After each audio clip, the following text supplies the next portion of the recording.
Ever wondered what it was like to be a minority? Maybe what it was like to not have the financial resources. Now, many of you have walked those shoes, but I'm sure some of you are thinking, who is this white, gray-haired guy, and what does he know about being a minority?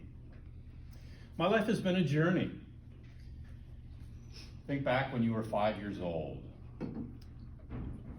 For me, my father had gone to conventions all over the United States. This particular year when I was 5 years old, the convention was in St. Louis. Well, I lived in Minneapolis. Living in Minneapolis and driving to St. Louis was nothing out of the ordinary. My father being very frugal, we drove cheap.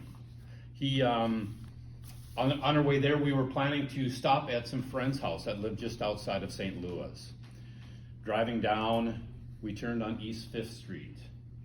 Turning on East 5th Street, I'm sure you've had this conversation in your car. My mother said, "Lee, I think we're in the wrong neighborhood.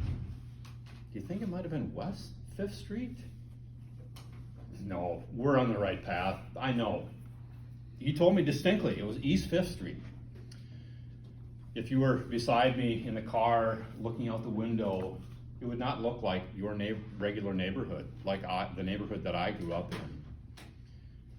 Looking at the right side of the road, the houses were a little dilapidated.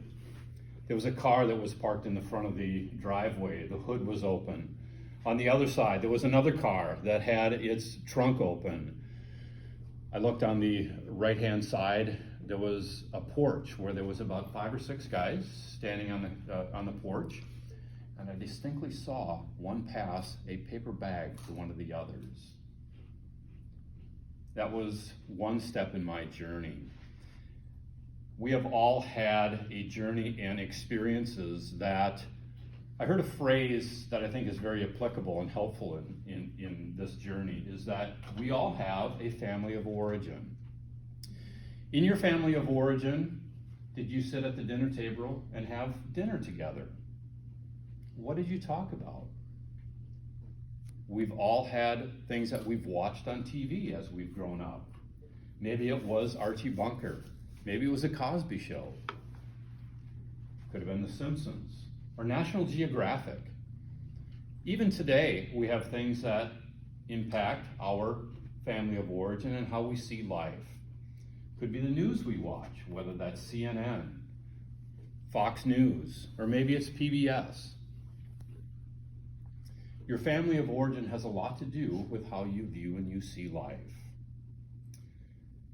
Growing up, I grew up in the 70s and 80s, and some of the challenges that I faced, and maybe you've walked some of these paths as well, has been understanding the Beatles song, in All You Need Is Love. How do you navigate that when you're sitting front row of the Vietnam War? There was the challenges of the Chernobyl accident. Of course, in the 70s and 80s, earlier on, there was the hippie generation, and all you need is love. Love is the answer. All those experiences, how do you navigate through those things?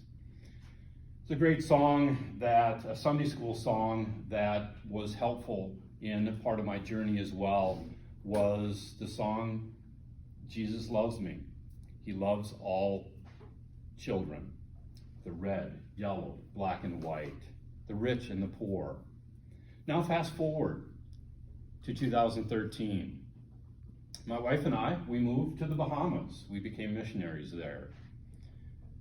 I had to put the shoes on the other feet.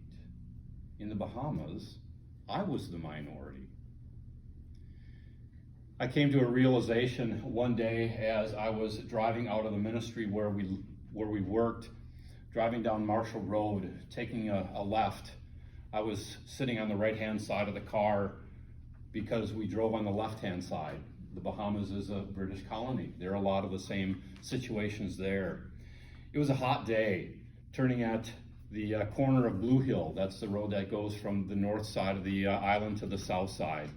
We turned at Everything and More convenience store. truly, they did have everything and more. It was a hot day. As I was driving up there, if you were sitting next to me, you would have been glistening. See, we didn't sweat in the Bahamas, we just glistened. But we did it all day. I was driving up and there was this overwhelming sense that I had come over me, that I was different. I didn't belong here.